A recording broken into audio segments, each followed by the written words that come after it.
मैं डॉक्टर भामा अग्रवाल आपके अपने यूट्यूब चैनल पर आपका स्वागत करती हूँ, अभिनंदन करती हूँ।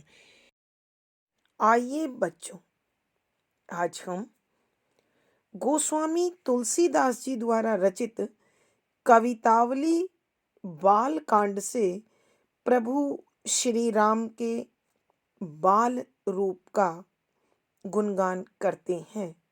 इन पदों में एक सखी अपनी दूसरी सखी को बता रही है कि आज वह सुबह अयोध्या में महाराज दशरथ के महल के सामने गई थी।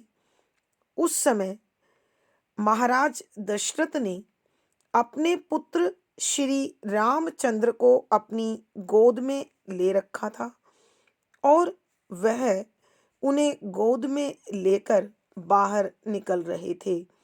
मैं तो उन्हें देखते ही हर प्रकार के दुख से मुक्त हो गई और उनकी सुंदरता को देखती रह गई।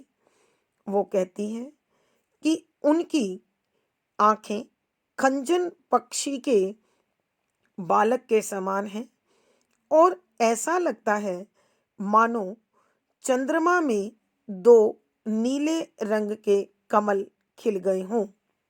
वो बताती हैं कि बालक रामचंद्र ने अपने पाँव में घुंघरू, हाथों में पहुंची और गले में मणियों की माला पहन रखी थी। उनके नीले कमल जैसे शरीर पर पीले रंग का झबला था और महाराज दशरथ ने उन्हें गोद में उठा रखा था। उनका चेहरा कमल के समान था और उनकी सुंदर आंखें, ऐसा लगता था मानो वह दो भंवरे हों जो कमल से पराग लेने आए हों। वह सखी कहती है कि इतना सुंदर बालक यदि इस संसार में किसी के मन में नहीं बसता तो वह संसार में किस आनंद के लिए, किस खुशी के लिए जिंदा है। वह कह रही है कि जब प्रभु श्री राम कुछ बड़े हुए और घुटनों के बल चलने लगे तो तुलसीदास जी कहते हैं कि प्रभु के शरीर की शोभा सांवले रंग के कमल के समान है। उनकी आंखें कमल की सुंदरता को छीन रही हैं।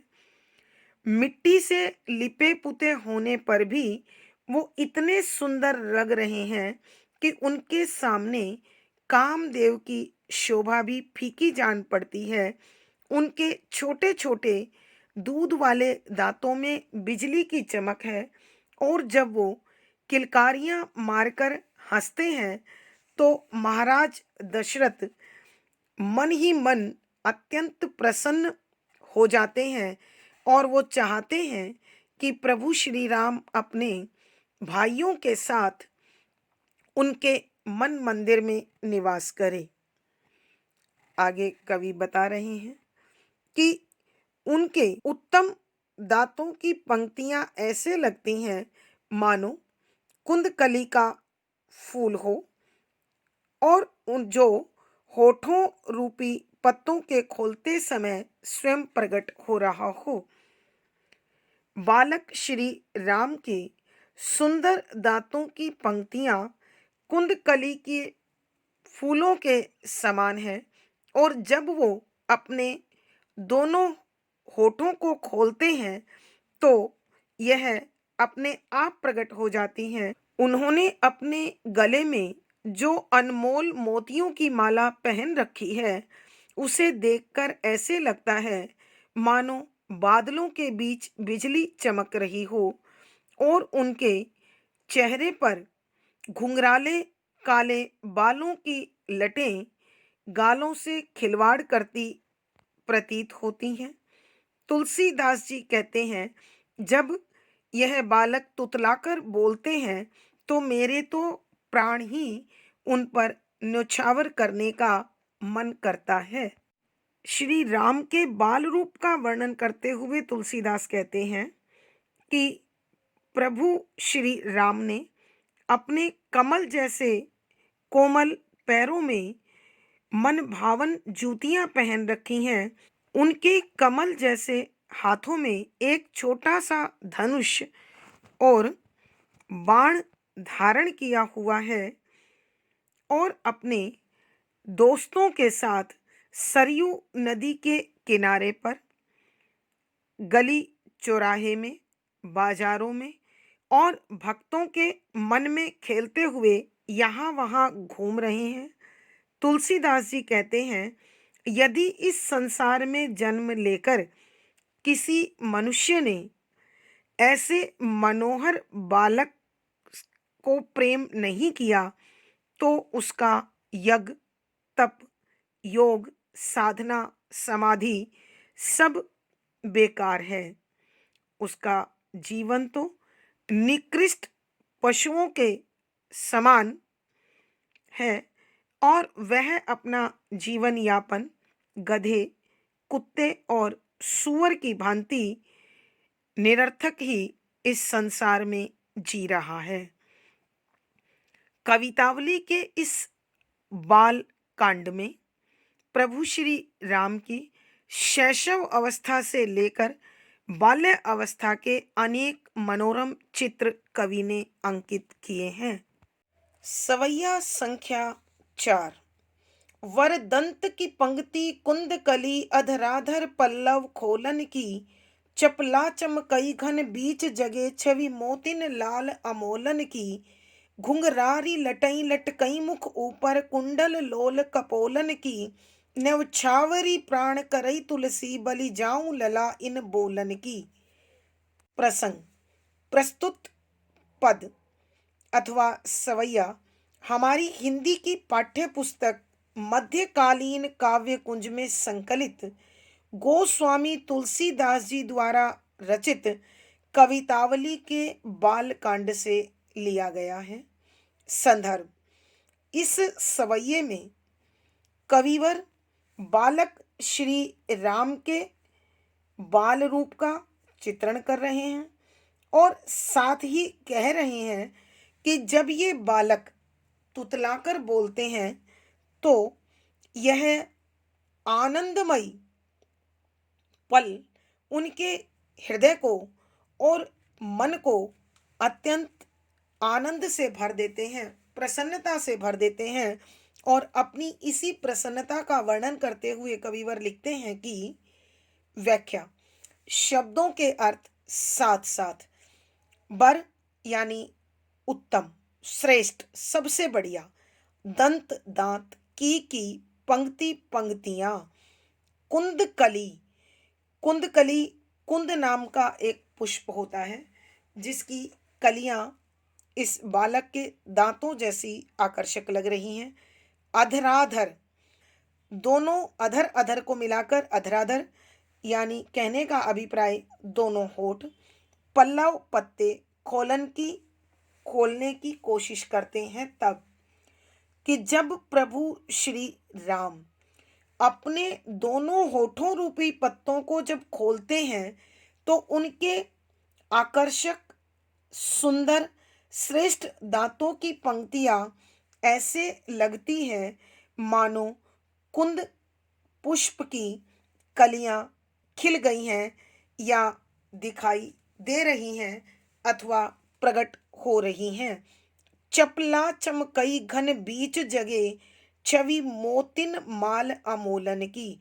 चपला बिजली, चमकई चमकती सी लगती है, घन बादल बीच बीच में, जगई जगकर, उदय होकर, छवि सुंदरता, मोतिन मोतियों की, माल माला, अमोलन अनमोल, अभूतपूर्व की कि प्रभु श्री राम के सांवले सलोने शरीर पर अनमोल चमकते हुए मोतियों की माला इस प्रकार सुशोभित हो रही है मानो बादलों के बीच बिजली चमक रही हो। घुंघराली लटई लटके मुख ऊपर। घुंघराली, घुंघराले यानी लटकाए हुए, लटई, बालों की एक लट, लटकई लटकती है, मुख चेहरा ऊपर ऊपर, कुंडल कानों के कुंडल, लोल चंचल, कपोल गाल। कि कवि कहते हैं कि प्रभु श्री राम के घुंघराले बालों की लट उनके चेहरे पर झूल रही है, चेहरे पर लटक रही है, और उनके कानों में लटकते हुए बड़े बड़े कुंडल चंचलता के साथ उनके गालों से खेल रहे हैं। अर्थात कवि कहते हैं कि बालक प्रभु श्री राम के घुंघराले बालों की लटें और कानों में पहने हुए कुंडल अपनी चंचलता से उनके सांवले सलोने गालों के साथ खेलते से प्रतीत होते हैं, और उनकी यह सुंदरता अपूर्व है, अद्भुत है, अलौकिक है, अनुपम है। न्योछावरी प्राण करे तुलसी, न्योछावरी बलिदान देना, न्योछावर कर देना, प्राण जीवन करई करता है, तुलसी तुलसीदास, बलि बलिहारी, जाऊं जाता हूँ, लला बालक, इन इन बोलन की तुतलाते हुए बोलों की। कि तुलसीदास जी कहते हैं, मैं तो अपने प्राण इन बालकों के तुतलाते बोलों पर बलिहारी जाते हुए न्यौछावर करने को तैयार हूँ। अर्थात मेरे जीवन की कीमत इन बालकों के तुतलाते मधुर बोल से अधिक नहीं है। एक बार फिर इसकी व्याख्या ध्यान से सुनिए। वरदंत की पंक्ति कुंद कली अधराधर पल्लव खोलन की। कवि कहते हैं कि जब प्रभु श्री राम अपने होठों रूपी पत्तों को खोलते हैं तो उनके अति उत्तम दांतों की पंक्तियां ऐसे दिखाई देती हैं मानो कुंद फूल की पंखुड़ियां प्रकट हो गई हों, दिखाई दे रही हों। प्रभु श्री राम के सांवले सलोने शरीर पर अनमोल मोतियों की माला इस प्रकार चमकती है मानो बादलों के बीच बिजली चमक रही हो। बालक राम के गालों पर उनके घुंघराले बालों की लटें और कानों में पहने हुए कुंडल इस चंचलता के साथ खेलते दिखाई देते हैं कि इनकी शोभा अपूर्व, अद्भुत, अनुपम और अलौकिक प्रतीत जान पड़ती है। न्योछावरी प्राण करे तुलसी बलि जाऊं लला इन बोलन की। तुलसीदास जी कहते हैं कि जब मैं इन बालकों के मुख से तुतलाते बोल सुनता हूँ तो मेरा मन करता है कि मैं इन पर बलिहारी जाते हुए अपने प्राणों को न्योछावर कर दूं। अर्थात कवि के कहने का भाव यह है कि इन बालकों की छवि को देखकर, इनके क्रियाकलापों को देखकर महसूस करने के बाद जीवन में कुछ और इच्छा आकांक्षा शेष नहीं बचती। कि प्रभु श्री राम और उनके भाइयों का बाल रूप अत्यंत मोहक और आकर्षक है, जिसे कवि तुलसीदास अपने हृदय में बसा लेना चाहते हैं। विशेष यहाँ प्रभु श्री राम व उनके भाइयों के बाल रूप का चित्रण है, शुद्ध साहित्यिक ब्रज भाषा का प्रयोग है, वात्सल्य रस है, प्रसाद गुण है, सवैया छंद है, गेय शैली और संगीतात्मकता बनी हुई है, दृश्य बिंब है। इस पद में अनुप्रास, उत्प्रेक्षा, रूपक, उपमा, पदमैत्री आदि अलंकारों का सुंदर सटीक प्रयोग हुआ है। सवैया संख्या 5। पद कंजनी मंजू बनी पनहई, धनुई सर पंकज पानी लिए, लरिका संग खेलत डोलत हैं, सरजूतट चौहट हाट लिए, तुलसी अस बालक सो नहीं नेहू, कहाँ जप जोग समाधि किए, नरवे खर सुकर स्वान समान, कहो जग में फलु कौन जिए। प्रसंग पूर्ववत।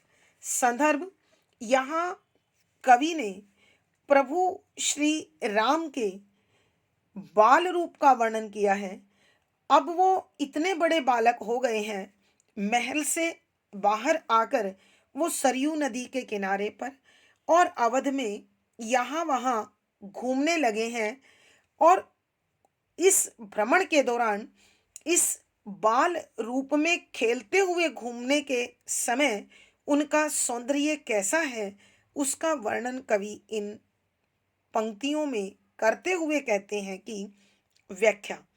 शब्दों के अर्थ साथ साथ। पद पाँव। कंजनी कमल के फूलों के समान। मंजू सुंदर बनी बनी हुई हैं।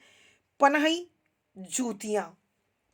कि कवि कहते हैं कि प्रभु श्री राम ने अपने कमल जैसे कोमल पैरों में जो मनोहर सुंदर आकर्षक जूतियां पहन रखी हैं, वो बड़ी सुशोभित हो रही हैं, आकर्षित कर रही हैं।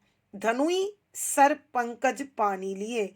धनुही छोटा सा धनुष, सर बाण, पंकज कमल, पानी हाथ लिए लिए हुए।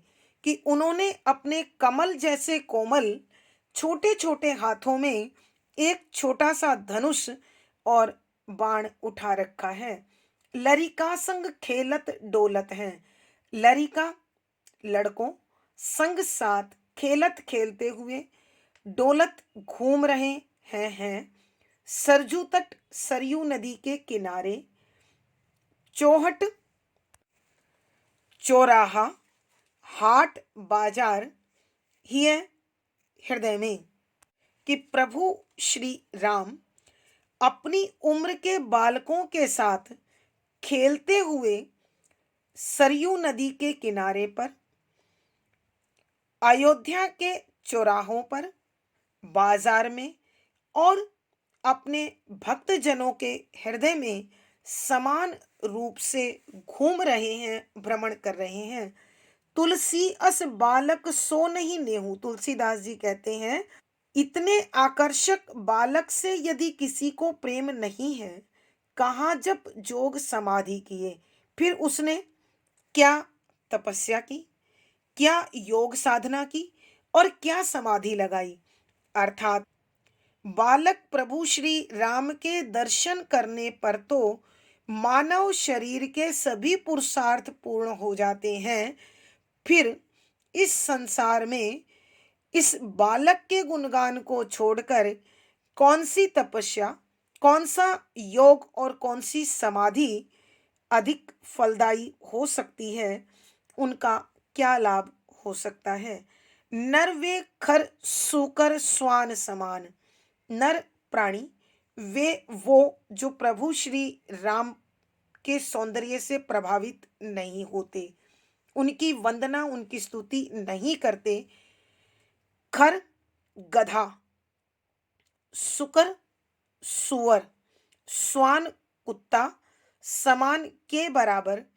कहो बताओ जग में संसार में फलू लाभ कौन किस लिए जिए जी रहे हैं।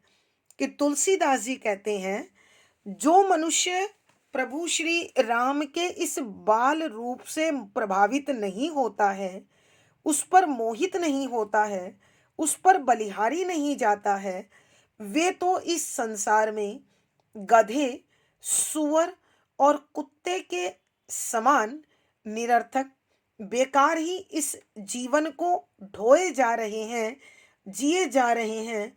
बताइए फिर उनका इस संसार में जीवन जीने का क्या लाभ है, क्या फायदा है। अर्थात उन्हें इस जीवन का कोई लाभ नहीं है। एक बार फिर इस पद की व्याख्या कर रही हूं, ध्यान से सुनिए। कि तुलसीदास जी कहते हैं, प्रभु श्री राम अपनी उम्र के बालकों के साथ खेलने के लिए घर से बाहर निकल आए हैं। पद कंजनी मंजू बनी पनहई।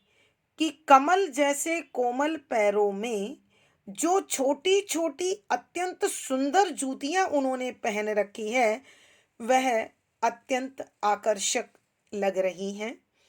प्रभु श्री राम ने धनुई सर पंकज पानी लिए कि एक छोटा सा धनुष और तीर अपने कमल जैसे हाथों में ले रखा है।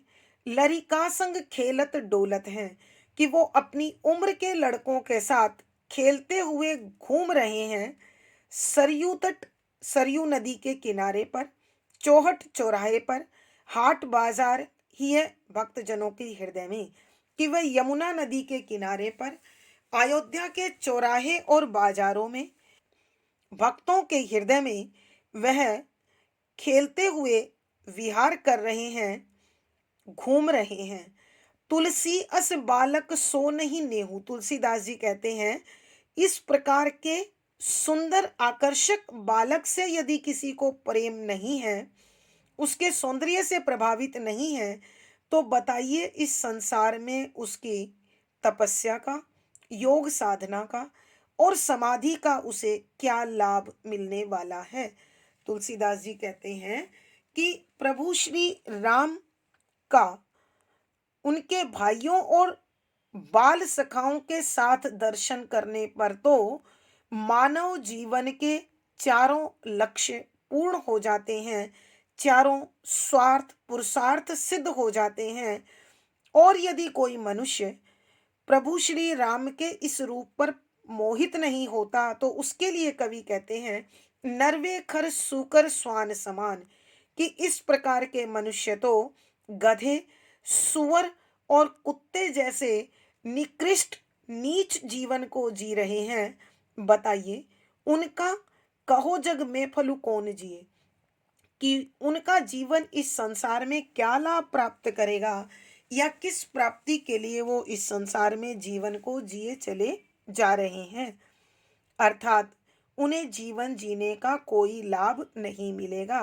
भावार्थ, कवि के कहने का भाव यह है कि प्रभु श्री राम अपने बाल रूप में अत्यधिक मनमोहक और आकर्षक हैं, इसलिए हर मन, हर हृदय उनकी ओर सहज ही आकर्षित हो जाता है।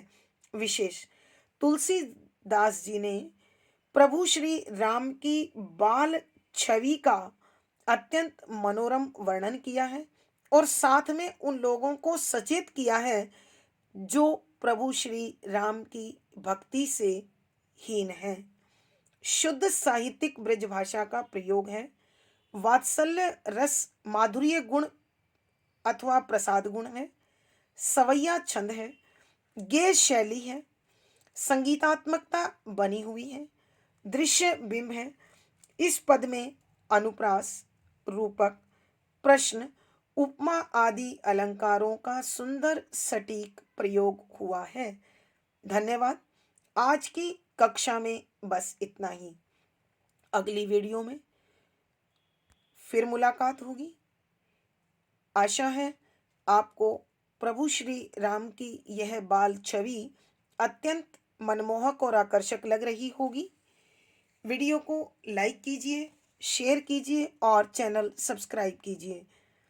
आपका दिन और जीवन मंगलमय हो, इसी शुभकामना के साथ आभार, धन्यवाद।